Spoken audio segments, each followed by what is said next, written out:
So I've been studying almost all day. I've been up since 6 a.m. I feel like I'm going cross-eyed, but I have exams coming up and I have to finish this chapter. I watched the lecture. I did most of the study guide. There's still some stuff I'm not sure about, but now that I saw the lecture and I did the study guide, I don't really have time to do flashcards, so I'm going to do what's called active reading, and I'm going to skim for basically the meat of the chapter.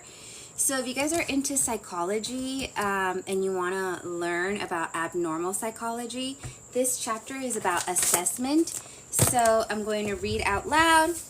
I'm going to do active reading, skim, take notes, and get it poppin'. I need this stuff to go inside my brain and stay there. All right, so this is chapter 3 of abnormal psychology. It's assessment, so basically how to assess psychological disorders. We're going to learn key concepts of what a psychological assessment is. We're going to learn about clinical interviews. We're going to learn how to identify mental status examination. We're going to explain intelligence testing. That is actually really amazing and interesting. We're going to recognize behavioral assessments and identify multicultural assessments. I don't know if I'm going to go into that much, but we're going to explain neuropsychological assessments and describe neuroimaging. I'm not really going to describe it that much. I'm just going to glaze over it. But okay, so let's get started. First, it talks about a case report. So this case report is about somebody called Ben Rodsham. It's basically his psychological assessment, okay? Demographic information. Demographic is like your background, like how old you are, your race, stuff like that. So demographic background information of this guy, Ben. He's 22 years old, black, cisgender male who identifies as gay. What does cisgender mean? I have no idea. Ben's pronouns are he, him, his. Cisgender male. Okay.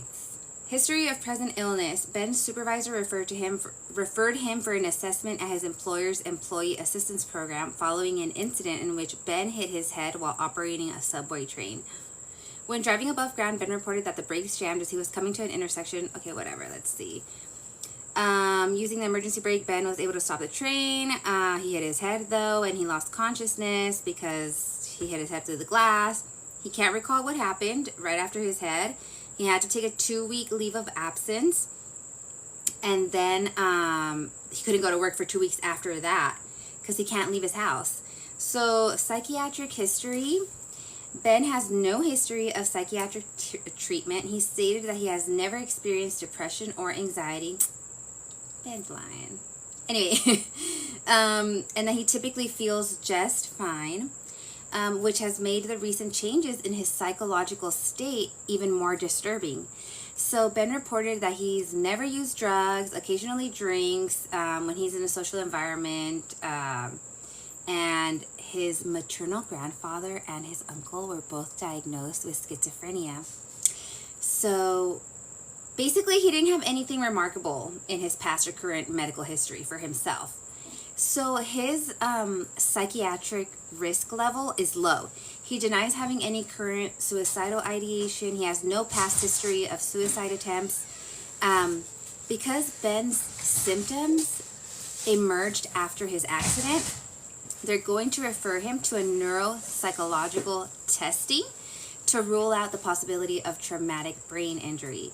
So the diagnosis right now is rule out mild neurocognitive disorders due to traumatic brain injury with behavioral disturbance. So basically, they're trying to see if his brain is impaired in any way now because he basically had blunt force trauma to his head and his behavior has changed. The treatment plan for him is that after they do the initial intake interview at the employee assistance program, he was referred out for more psychological evaluation and psychiatric consultation with Dr. Antoine Washington, who's a neuropsychologist. So the tests administered by Dr. Washington are in Table 1. They did a clinical interview for Ben. They did the Wechsler Adult Intelligence Scale. So this measures your IQ, your intelligence. A clinical interview is where they ask you stuff to try to get to know things. They did a trail making test. So those are these interesting tests where they have you connect like 1 to 2 to 3 to 4, but it gets more and more complex each time. Seems easy, but it gets hard. They did a clock drawing test. Clock drawing tests, they test for cognitive impairment. So for example, if for older people who may get dementia or may be at risk for dementia, showing signs, whatever, they would be given something like the clock test. Okay. Paced auditory serial addition test, the PASAT. I don't know what that means. Boston naming test, Wechsler memory scale. The Wechsler memory scale, which one is the Wechsler memory scale? I don't know.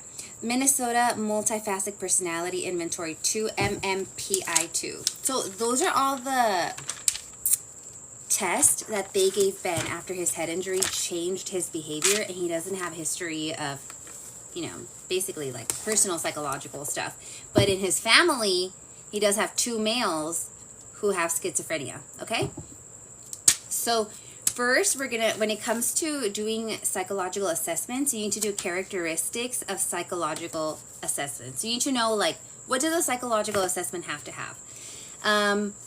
So basically, a psychological assessment is just a broad range of measuring techniques, which involve having people provide information that's basically scoreable.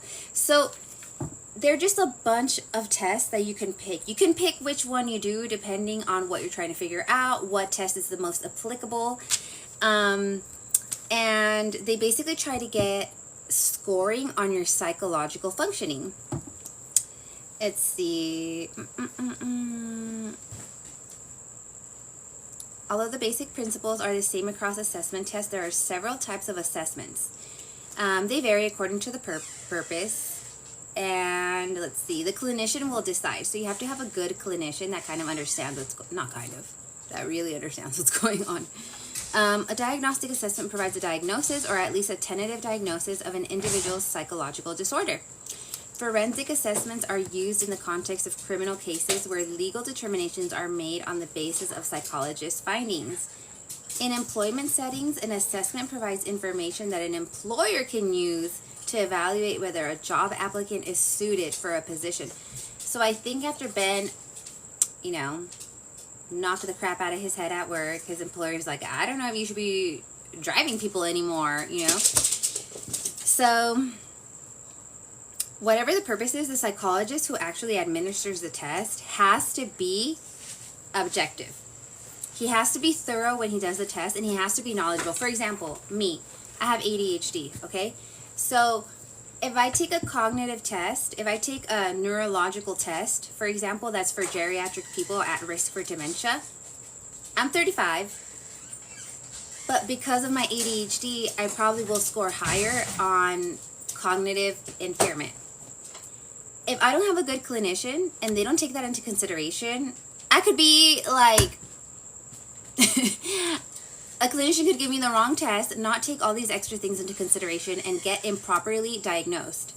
So that's why it's very important to have a good clinician that's thorough. So anyway, so they conducted an evaluation and sent him to a specialist. So whenever clinicians use assessment processes, they have to be consistent and accurate. So that's something that is of paramount importance when it comes to psychological assessments. So they have to be reliable, which means that the test should produce the same results every time. Okay? So regardless of when it's given, the individual should answer the items pretty much the same, in the same fashion.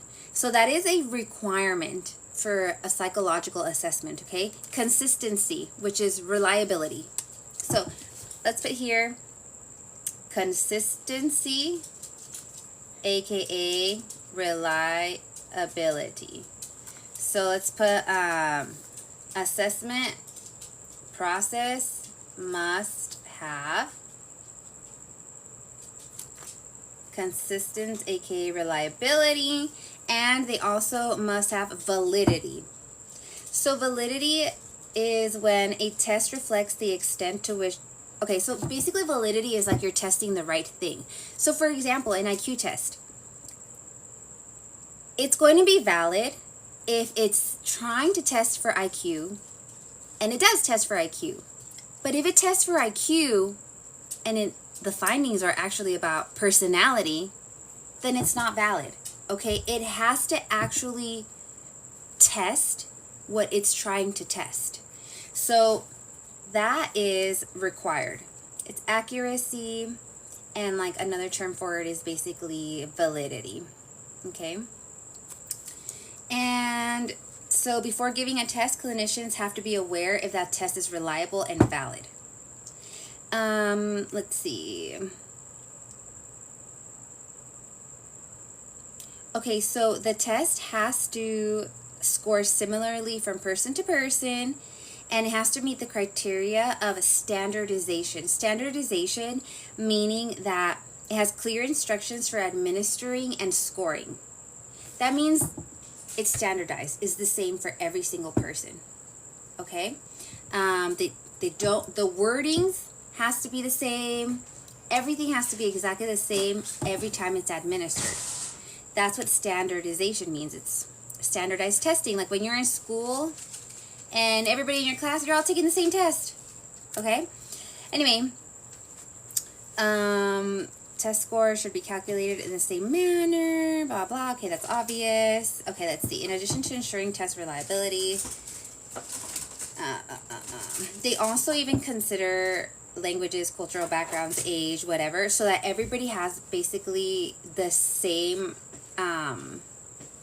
so that it's fair. So that it's fair across the board, for accuracy reasons and reliability. So, let's see. Evidence-based practice is what they use. Let's see. Okay, that's boring. What else can we read? Okay, so here they're talking about basically you got to change with the times. Like a seasoned clinician who remains attached to the assessment methods she learned. I gotta be a she. He learned about graduate school 20, 30 years ago. Just because she's comfortable and she's not moving on to the new ones, like it may be appropriate for the use of her work, but she should continue to evaluate them critically, particularly given the ability of newer procedures. Like for example, there's a test, it's called drawing the clock test. It's called clock drawing test. Like I said, it's used to test for cognitive impairments, neurological impairments, dementia.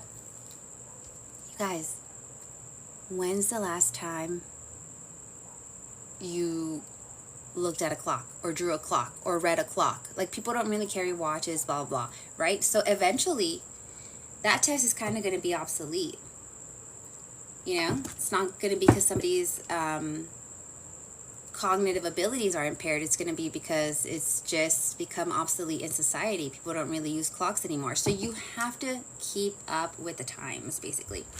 Okay, so a clinical interview. A clinical interview is a series of questions that clinicians administer in face-to-face interaction. So like, if you ever went to see a therapist and in person they're asking you questions, that's considered a clinical interview. They're face-to-face questions. These days, you know, now that we have online stuff, like you can also do it obviously like virtually. I think, actually I don't know, don't quote me on that. And there are two types of clinical interviews. There's an unstructured interview, which is basically like dialoguing, like, so tell me, like, what brings you in here? Oh my gosh, really? And like, what do you want to do with that? And like, wow. And, you know, whatever. It's just, you're just like, it's like conversational. You don't have a script. That's what unstructured interview means. You basically do open-ended questions to determine why the client is there in treatment, what are their symptoms, what is the health status, what's the family background, and life history, right? Because somebody could be like, oh, I'm so depressed, but it's like, your entire house just burned down, you lost your job 3 times, like, I think you're just having a normal human reaction to basically, like, tragedy, right? So that's why it's important to ask for background information. Okay. Areas covered in a clinical interview. So if you go through a clinical interview, they're going to cover age, gender, race, sexual orientation, pronouns, because this way they can formulate an appropriate cultural environment for you. Okay? They also will ask you what's the reason for your referral. They want to hear why you're seeking treatment in your own words. And they're going to ask you your education and work history. And this is because it gives them an idea of your socioeconomic status, and it helps them understand your occupation and your educational context, so they can kind of like, it just gives them like, what is the word I'm looking for? Context about you. They're going to ask you about your current social situation. Are you in a relationship? Do you have social support? Do you have friends? You know, are you extrovert? Are you shy? Whatever. Cultural considerations. They're going to ask you about your gender identity. They're going to ask you your religious and spiritual identity, your racial identity. They're going to try to learn socio-culture factors about you, like your nationality, the languages you speak, immigration status, anything that could affect your psyche. Well, which everything does, right? Like, it's all interconnected. Anyway, they're going to ask for your physical and mental health history. So they're going to determine whether you've had any medical illnesses and whether it's been recent and you've had like a recent change in your health. They're going to find out about the history of the present problem, including any past diagnosis you may have had, and any past treatments that you tried, and whether the treatments were helpful or not, because they're trying to get an idea of like, so that's what they told you were diagnosed with last time and they gave you this? What were they thinking? I don't think you have that. Or like, okay, you do have that. You tried that and it didn't work? Let's try this, right? They're going to ask you for your drug and alcohol use and current medication. So they want to know if you're using psychoactive drugs, and that includes alcohol and caffeine. Like if you're coming in and you're, complaining of having like severe anxiety, but you drink like 5 Ghost cans in 3 hours, they're going to be like, "Child, you're trying to have a heart attack," right? Like they need to know like what's going on. Anyway, so they want to also obtain a list of prescriptions to avoid any interactions with any psychotropic medications. Like for example, like if you were to take Xanax, you can't mix Xanax with alcohol because it's gonna have like an extreme effect. Okay, so they're gonna find out about your family history. Is you crazy? I'm just kidding. Find out whether your client's family has medical and psychological disorders, because there are some psychological disorders that are more prevalent if they're hereditary, like schizophrenia. Okay, particularly anything relevant to the client's current symptoms. As far as behavioral observations, they're gonna be watching you like a hawk. That's my hubs. Anyway, they're gonna write down your behaviors. They're going to include, bitch, if you smell, they gonna write it. They're gonna be like, she can't take care of herself right now. She smells. Her shoelace isn't tied. Her clothes are dirty. Cause guess what? If next time you go see them, and suddenly you have your ear pierced, everything's all done up, you can't sit still, but before, it was taking you forever to recall your words, you had no energy, they're gonna notice that. They're gonna be like, oh, maybe they're having manic episodes, right? Over time. Anyway, so they're gonna note your behavior, your nonverbal behavior. They're gonna know whether you're experiencing anxiety, whether you have a different mood than you usually have.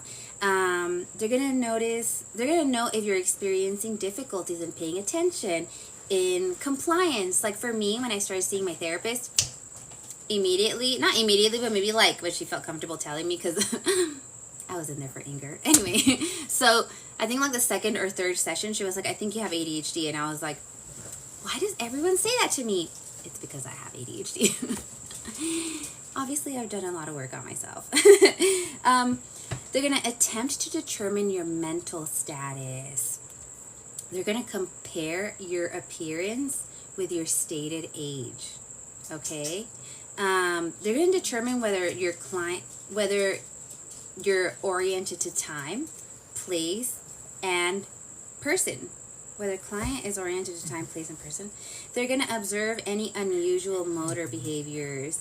They are analyzing your ass, okay? And it's not a bad thing. It's good. They want to help you. There are some things that, like, you don't know. Like, for me, I lived my whole life with ADHD, and people kept diagnosing me with it. And I was like, why are people saying this to me?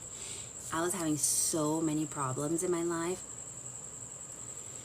And finally, like, it just got to the point where, like, my problems were too much. People could tell. Like, my therapist could tell. That's why I kept getting diagnosed. Like, doctors could tell. And it's because they observe. Things that to you are so natural and innate to you that you don't notice. That's why it's important that they do notice. Anyway, so let's see what else. So, okay, that was unstructured interview. A structured interview is where they have a series of assessment questions, but they follow a predetermined wording or order. So you're going to have to read it exactly as it is, okay? To every single person that you conduct that assessment to or with, that you give the assessment to. So it's a series of questions and they're worded in a specific order. It's taken a long time, a lot of research, a lot of effort to put those words in those specific order. Okay, so it's very important that the clinician says it exactly like that if they're choosing to conduct the standardized test, which, by the way, they can do the structured and unstructured. They can weave. What are you doing, babe? Observing cheekies. Isn't she so cute? Sorry, I got distracted. Anyway. But she's vicious. She's vicious. So, a semi-structured interview, the structured clinical interview for the DSM-5. Disorders clinical version. What the hell did I just read? I feel like structured clinical interview for DSM-5 disorders. SCID-5, a structured clinical interview developed to assess DSM-5. Okay. So, what did I do? So that SCID-5CV is structured to guide the clinician along each step of the DSM-5 diagnostic process. It's a systematic approach. It's less subject to variations. It has high levels of reliability, regardless of who the rater is, who the clinician is conducting the diagnosis. Do I have a line here, or is that shadow? My God, I'm turning into a pug. Anyway. The practical advantage is that anyone with the proper training can administer it. Okay, so they also have mental status examinations. And a mental status examination basically assesses a client's current state of mind. So a method of objectively assessing a client's behavior and functioning in a number of spheres, with particular attention to the symptoms associated with psychological disturbance. So let's go into that a little bit more, because what is that? They're objectively assessing a client's behavior and functioning. They're assessing the client's appearance, the client's attitude, the client's behavior, mood and affect. Mood is how you feel inside, internally. Affect is how you act. It's the, what's the word? EX what? The extroversion. I don't know. It's what you display to the world. Like, you know, have you ever been, like, dying inside? Like, oh my God, like, I'm so tired, I haven't slept. And you put your face on, you go out there, chin up, shoulders back, and you walk into work like you have the answers and you are a capable, productive adult. Okay? That's your affect. You're pretending to have your shit together. Inside, you tired, you moody. Okay? So those are two different words, and they're going to be looking at that. They're going to see how you're trying to present yourself versus your actual mood. And don't think that now when you go to the therapist, you're going to take a shower and do your makeup and do your hair and look cute, because guess what? That's also, I'm talking about assessments, psychological assessments. What are the characteristics of psychological assessments? So if you go to a therapist, and every time you go, you're just doing the most, they're also going to note that. So just be yourself, because they're just noting to help the baseline of who you are. So let's see what else. They're going to record your speech. Do you talk fast? Do you talk slow? Do you talk fast sometimes and then you talk slow, and then you talk fast and then you talk slow? You're just extreme all the time. You're having manic episodes, right? Your thought processes. Are you, trying to off yourself? Like, should we be worried? Is something going on with you? Like, they're going to write all this down. Your content of thought. Is it super positive? Do you have like what is it called? Is it called theories of grandeur? Ideas of grandeur? What is it called, babe? Delusions of grandeur. They're gonna look at your perception. Are you perceiving things realistically? They're gonna look at your cognition. How do you think? Is everything kind of functioning, on all cylinders, firing on all cylinders? Insight, judgment. So let's see what else. So for clinical assessments, you have structured and unstructured, okay? And then another type of assessment is intelligence testing. And I think this one is the most fun to learn about. Let's talk about it. Okay, so for intelligence testing, there are a bunch of intelligence tests, okay? And they serve a variety of functions. They can help you find learning disabilities, developmental disorders, determine giftedness, determine intellectual disabilities, predict future academic achievement. So these tests, they're used in schools. They started off with people using these IQ tests to try to find the students that needed more support. But now, obviously, we use it for a whole host of reasons. They can also help clinicians diagnose neurological and psychiatric disorders. Let's see. So people at work can administer intelligence test, because basically they have to know if you're able to do the job or not. And at school they also administer intelligence tests, specifically when there has to be a decision made about your classroom or a placement or something like that. I'm sure we all took, I don't know if we got special tests when we were little or if it was just standardized tests, but the most commonly used intelligence tests are done on a one-to-one basis, and they provide a comprehensive view of the client's abilities. And this is abilities to perform a range of things like perception, memory, reasoning, timed tasks. So on top of like doing the stuff, like you get in time too, okay? There's paper and pencil tests, computer administered tests, things that can be used like in research, group, employment, whatever. There's all kinds of intelligence tests, and my guess is that you guys probably have taken an intelligence test. Those are not real intelligence tests. Real intelligence tests are, they're so, you have to be highly trained to do an actual IQ test. Isn't that fascinating? And we're over here taking all these tests online thinking we're learning something. Anyway, so there's a test called the Stanford Binet Intelligence Test. So let's see. It's first developed in the 1900s by Alfred Binet to measure intelligence of children. But now it's in the 5th edition of, its testing, and it's known as the Stanford Binet 5. it produces what is known as deviation intelligence scores. And this is really interesting, okay? So the test administrator records the scores for each test and then converts them to standardized scores that reflect where the individual stands in relationship to others. Basically what it's saying is it's going to test you, and based on who you are, for example, me, I'm 35, I'm a female, I have my bachelor's degree.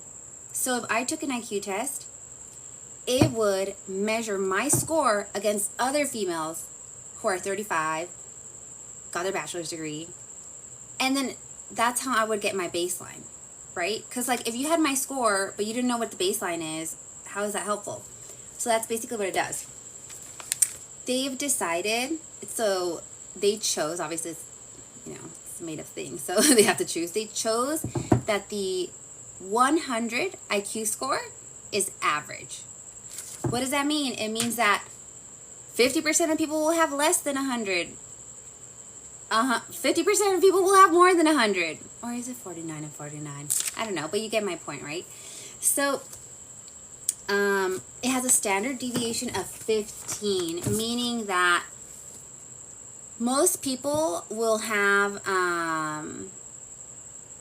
will score between 86 to 114 on IQ tests. Like the average person will score 84. Is that right, babe? What is 15 minus 100?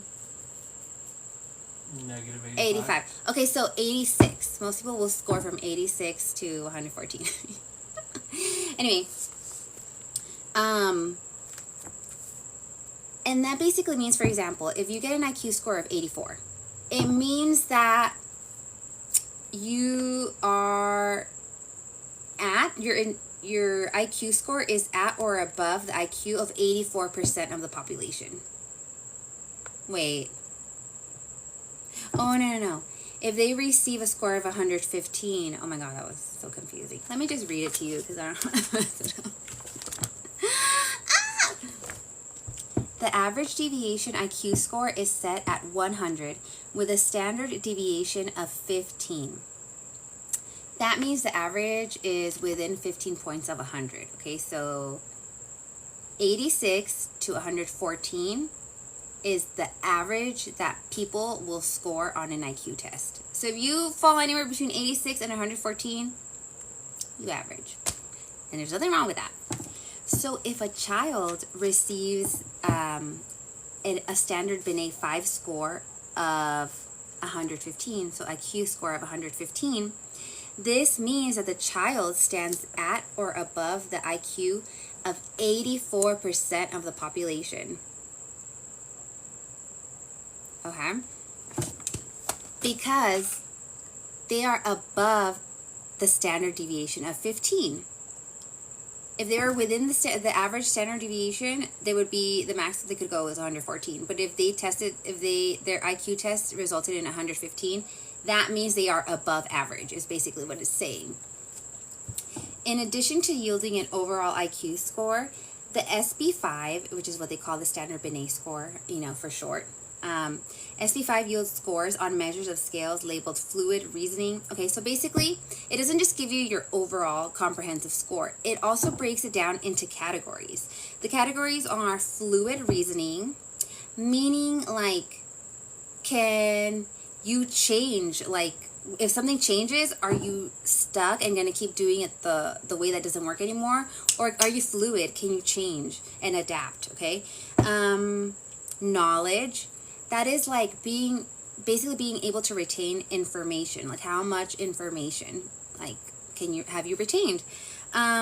Quantitative reasoning, visual-spatial reasoning, people who are like really good at like puzzles, Legos, stuff like that. And working memory. Working memory is basically being able to retain information in the short term. So basically, like if I'm like, remember the number 2608.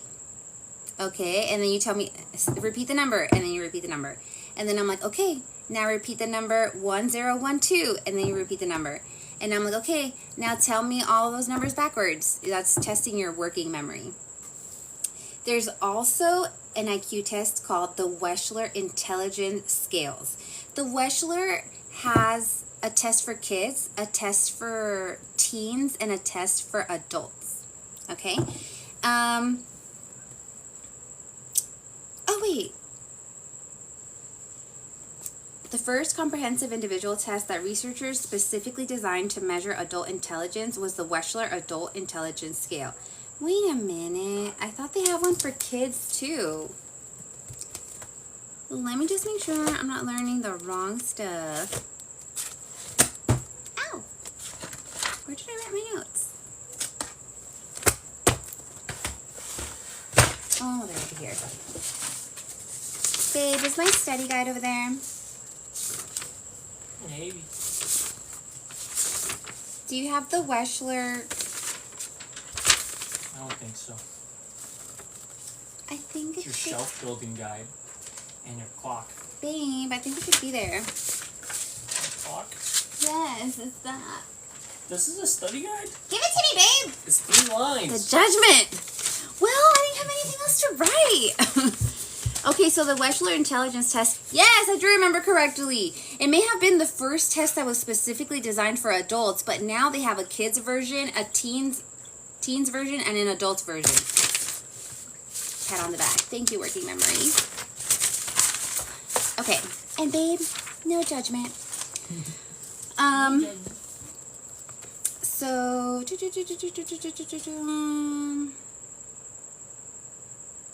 what's something interesting we need to know about this?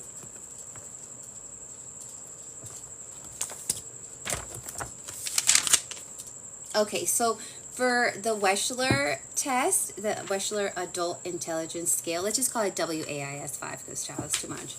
It has different scales, meaning like different categories, okay? So one of the scales is verbal comprehension.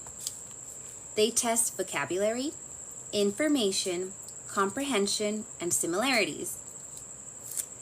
The type of item, so these are examples. Define the word barrel. Do you know what a barrel is? How many minutes are there in an hour? Why do plants need water? How are an elephant and a cat alike? Okay, so that would be the verbal comprehension scale. Another scale that's in the Wechsler Adult Intelligence, basically when you take these tests, you're going to have these results. You're going to have results on your perceptual reasoning. The tests are matrix reasoning, visual puzzles, block design, and picture completion. So the types of questions they would ask you are: choose which pattern logically follows after a set of patterns. Indicate which pictures of shapes go together in drawing of a puzzle. Arrange a set of blocks so that they reproduce a design. State what is missing in a picture of a common object. Okay? As far as the working memory scale, that's the one that fascinates me because I have ADHD, so like I have impaired working memory. And oh my god, it's so hard on me sometimes. Anyway, so the tests for working memory are digit span forward, digit span backward, letter number sequencing. For example, like recall a series of digits in forward order. Recall a series of digits in backwards order. Recall a set of digits from smallest to largest. Recall a set of mixed letters and numbers from largest to smallest. Okay, like today I had my hubby test me because I took a cognitive test and I basically got mid-cognitive impairment. Mild cognitive impairment, right? Which is like unheard of for my age. I'm 35 and it was like, you need to go get tested. But this is why you need a clinician. I have ADHD, so it's like, of course, if someone doesn't take into consideration that I have ADHD, it's going to seem like I have neurological problems. Like, damn, she has dementia already? No, I have ADHD, right? And my point is that led me to taking a working memory quiz. And one of the working memory tests, honestly, it kicked my ass from here all the way to Albania and back 10 times. Like, they were like, for 3 minutes, count back from the number 300 and subtract by 7 each time. So that's a working memory test if you guys want to play, you know, with your friends or whatever. Another scale that the Wechsler Adult Intelligence test is processing speed. Symbols, they do that by giving you tests of symbol searching and coding. So you have to copy numbers that match symbols into appropriate boxes. So Yeah, the Wechsler has the full scale IQ test, and then it also has the categories that I just read to you, which have subcategories inside of them too. If you want to know what's in the Stanford Binet test, for example, fluid reasoning is the ability to solve novel problems. Okay, so like I was saying, if you usually do things a certain way and it ain't working no more, can you switch it up? Because some people can't. Okay, so you're not fluid. They test. Okay, so let's just move on. I already read that. Ben Wass's. I don't know what that is. Okay, so another assessment that they do in psychology for abnormal psychological disorders is personality testing. Have you guys seen those ink blots? And people are just like, what do you see? So, first, personality testing, okay? Personality testing provides the clinician with insight on your thoughts, your behaviors, and your emotions. They're being nosy. There's a bunch of personality tests, and just like the other tests, clinicians can choose which one is appropriate for your specific situation. Let's see.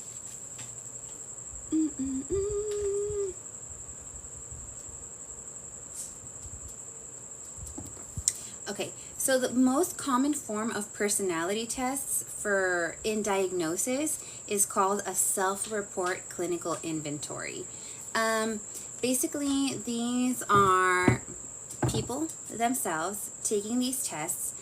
They're reading standardized questions, meaning everybody taking this test is reading the exact same question, worded the exact same way. And they have fixed response categories, for example, like multiple choice, right? Let's say there's A, B, C, D. There's 4 answers that you can pick only. Okay, so it's standardized. So the test taker takes it independently. And so then they have their self-report inventory. And a major advantage of that is that it's easy to administer. It's not easy to make. It takes a very, very, very long time to make these assessment questions, okay? Every word chosen in one of those questions that you've ever taken has been tested time and time again and been meticulously chosen. So because they're easy to take, a lot of people can take them. That gives us like a lot of information, you know, on groups. Let's see.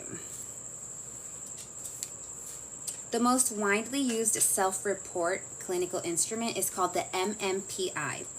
The MMPI has 10 scales, and they correspond to specific diagnoses such as depression, schizophrenia, and hypomania.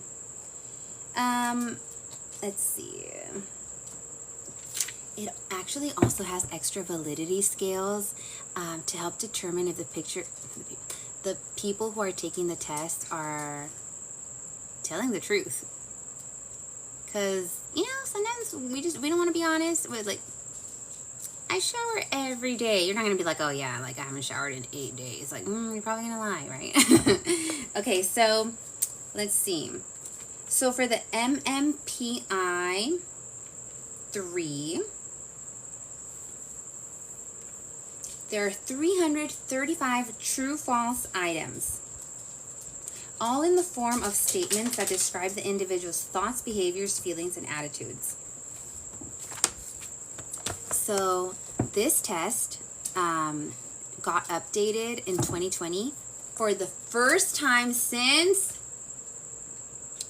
1989, when I was born, when I stopped being a sperm.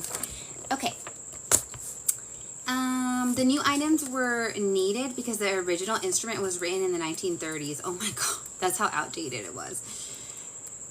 Anyway, so originally the MMPI, they changed from an original set of 10. Scales themselves changed from an original set of 10 designed to correspond to psychiatric diagnosis to an expanded set of 52 building on those from later revisions.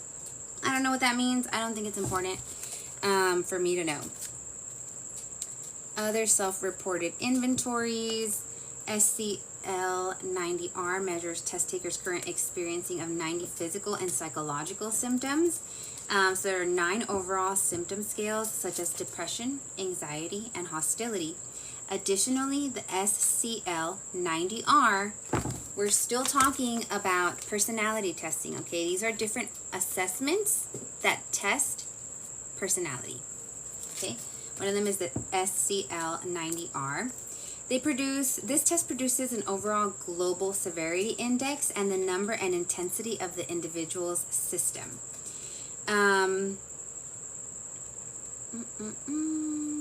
Because it's sensitive to the client's state, it can be administered on multiple occasions, which makes it a really good assessment for clinicians who want to track their clients throughout the course of treatment. Like, have you improved? Have you not improved? Is this like a repetitive thing? So let's see. So some of the things they're testing in this MMPI is demoralization, which is like your degree of general unhappiness or dissatisfaction. It's testing your somatic complaints, which is diffusing your physical health complaints. Your low positive emotions. So do you not have any positive emotional responsiveness? Like if you're depressed, like you probably have very limited positive responses to things. Antisocial behavior. Are you a rule breaker? Are you antisocial?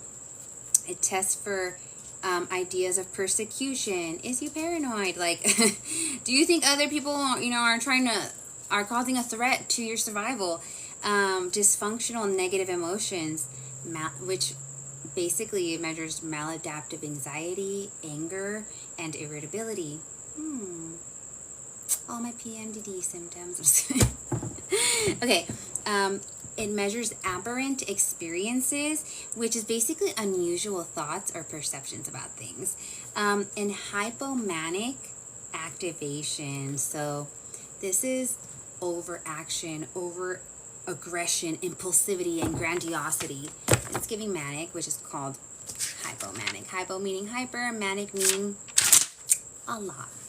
Like many, right? A lot. Okay. So there's also for personality testing. So for personality testing, we just went over self-report tests. There's 2 kinds of tests you can do for personality testing. Self-report tests, where basically you, the clinician, administer it to an individual, and they're like, yes, no, maybe so. Oh, scale 1, 2, 3, true, false. Hi, Jenny. And then there is the other kind of personality testing, which is the one that I think we all like and are like excited and curious about. It's called projective testing. And it's basically a technique in which the test taker is presented with an ambiguous item, meaning you can't really tell what it is, or an ambiguous task. So basically it's not clear, okay? And the test taker is asked to provide the meaning of it, or what it perceives from said task or picture, okay? Which remember isn't really anything. So the underlying idea behind the projective tests is that you are going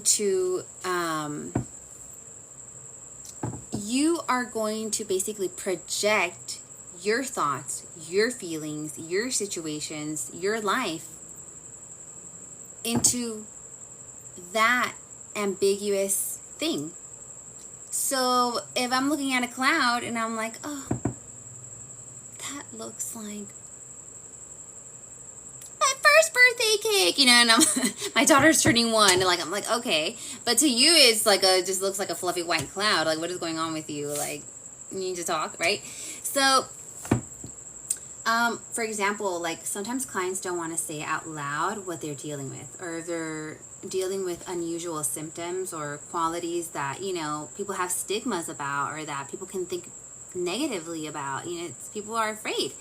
So projective tests are a really good way to kind of like help people be less guarded, and still be able to receive the help that they need. But we don't know, you know, how the tester is going to perceive those answers.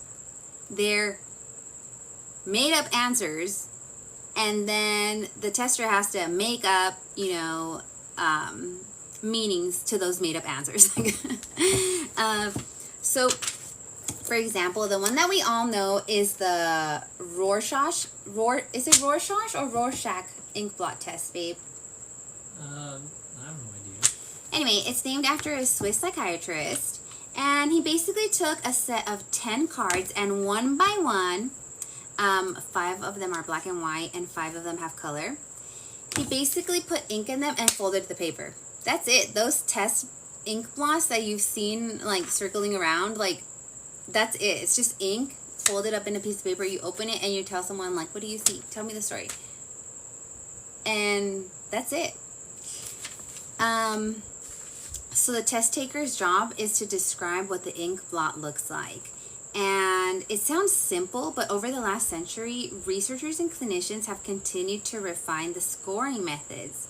Now, there's an elaborate interpretive system in place. Let's see. Okay, there's also the thematic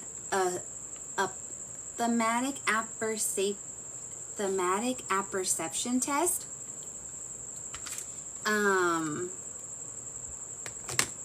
This one is kind of creepy. I'm not gonna lie to you. People basically look at black and white drawings, and they have to create a story based on what they see. So, for example, let me show you some.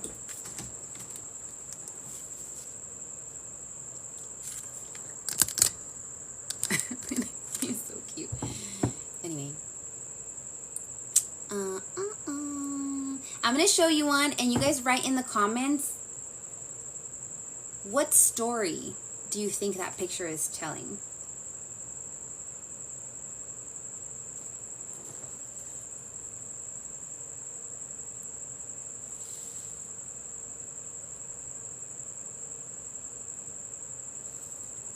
Okay, so basically the clinician shows the test taker these ambiguous pictures, and they only have to describe what's happening in each scene. And originally this test is, in short, it's called the TAT. It was originally made to evaluate motivational needs, such as the need for achievement or the need for power, but it's actually expanded into clinical settings.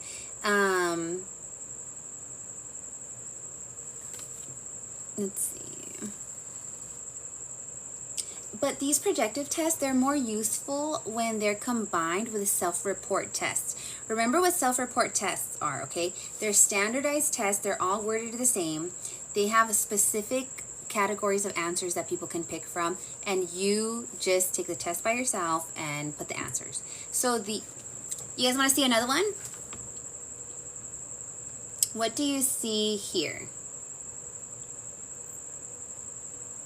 What is happening here? What's the story in this picture?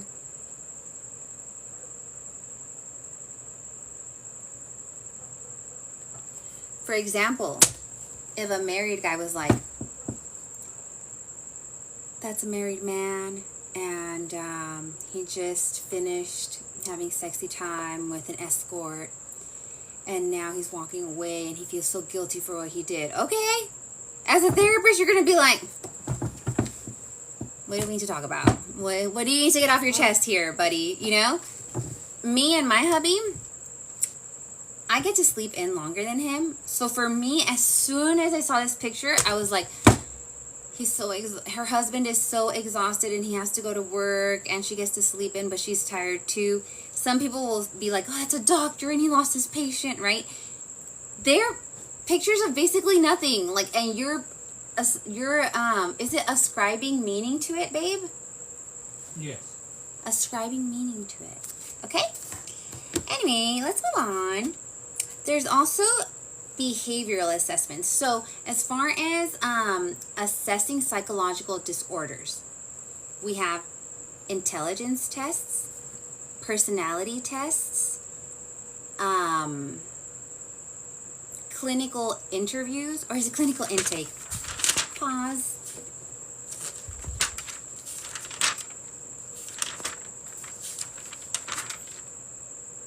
Clinical interview. Mental status examination, which is when they're watching you. And okay, that's it so far. So now we're going to go over behavioral assessments. So a behavioral assessment is a form of measurement based on the objective recording of the individual's behavior. So let's see. So they actually are recordings of your actions rather than your words. So let's see. In a behavioral assessment, the target behavior is a behavior of interest or concern and is what the client and clinician wish to change. Behavioral assessments include descriptions of the antecedent or events that precede the behaviors and consequences, which are the outcomes of those behaviors. For example, have you ever been talking about something and you just end up getting a little too deep and you start getting emotional and you're like, oh my God, why did I just say that? So then if a therapist was watching you, they'd be like, oh, I'm assessing their behavior. Like that really shook them up. Like that was intense for them or whatever, right? For example, a child in a classroom may be unusually disruptive immediately following recess, but not immediately following lunch. The antecedent is recess. Recess drives them crazy. So the terminology you want to know here is target behavior is basically like, what's the main thing we're trying to focus on here? Target. Behavioral assessment is a form of measurement based on just watching your behavior, basically. It's just like noticing, like, when this happens, you behave in this way, kind of thing. Let's see. When researchers record behavior in the natural context, such as your class, the class, or the home, it's called in vivo observation. And this has its advantage because obviously it provides the clinician with the most realistic measurement.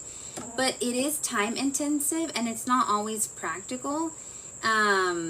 And usually they can enlist the help of others. For example, a school psychologist. I don't know if you guys know how school psychologists work, but let's say that there are children who are having behavioral issues or something, right? Like they're just starting school, maybe kindergarten, so the teacher has referred them to try to get help. So a psychologist will come in, low-key, fly on the wall. Is it fly on the wall or flower on the wall? Either a wallflower or a fly on the wall. Okay. Anyway. Sneak into the class and they'll just sit there quietly as if they don't exist, and they will observe the child for weeks to see what the child behaves like. Maybe at first the child notices, but they're gonna get over it, and then they'll be the school psychologist will be having an in vivo observation. They'll be seeing the child in its natural habitat, trying to see, like, okay, what is it that's going on with this kiddo? Okay, so analog observations allow for simulation of situations in which the what is that? Let me take place in a setting. Analog observations are basically the opposite of in vivo observations. Analog observations allow for simulation of the situations in which the target behaviors occur. What does this mean, babe? Can I read it to you? Yeah. He's so smart. Okay. Analog observations allow for simulation of the situations in which the target behaviors occur. Is that like duplicating the environment? What was that? These may take place in a setting or context such as clinician's office or a laboratory specifically designed for observing the target behavior. A clinician assessing disruptive child would need to arrange it. Okay, whatever. A behavioral self-report, a method of behavioral assessment in which the individual provides information about the frequency or particular behavior. Self-report also includes antecedent and consequence of the behavior. Self-monitoring is also a form of self-reporting. Keeping a record of the frequency of specified behaviors, like a number of cigarettes smoked or calories consumed. That's self-monitoring. And clinicians can also obtain information from clients using behavioral interviewing, in which they ask questions about the target behavior's frequency, antecedents, and consequences. All these methods would be more appropriate when it's the adult seeking treatment rather than the child, as long as the adult is capable of monitoring his or her own behavior. So taking advantage of wearable technology, clinicians can incorporate reports from fitness monitors, tracking activity and exercise, sleep patterns, heart rate. So these things can be useful in diagnosing stress-related problems, sleep, eating disorders, and also it actually can provide feedback on, hi Nubia, it actually can provide feedback on if the treatment is working or not. Okay, so another psychological assessment type is the multicultural assessment. I didn't really go over this in my class, so I don't really know. Multicultural assessment is, they take into account the person's cultural, ethnic, and racial background. Cultural formulation interview, CFI. A set of questions that assess the impact of culture on key aspects of the client's clinical presentation and care. So they assess their identity, their cultural conceptualizations of distress, the way the client's culture defines vulnerability, resilience, cultural differences. For example, like East Asians, they internalize their emotions more than Latinos. This is something I learned I don't know if I learned this in my other class or another chapter. But anyway, so East Asians, whether it's a good emotion, a positive emotion, or a negative emotion, point is they are not as expressive as Latinos. So it's important for the psychologist to understand these varying degrees of behaviors. The social rules. What are they called? Social norms? No, not social norms. It's called display. They're called display rules. Like the rules, the culture's rules on how to display your emotions, when to display your emotions, why to display them, if it's appropriate or not. Your slippers? Yeah. They're over here, babe. You're wearing them? I'm allowed to wear them because you're right. I don't know where the other one is. You're stealing my slippers now? They're my slippers. I don't know where the other one is, babe. I'm trying to study, okay? Okay. So some questions on the multicultural assessment, cultural formulation interview are, for you, what are the most important aspects of your background or identity? Why do you think this is happening to you? Background or identity refers to communities you belong to, languages you speak. Babe, what communities do you belong to? Yours? What languages do you speak? English and un poco español. What are the most important aspects of your background or identity, babe? My upbringing.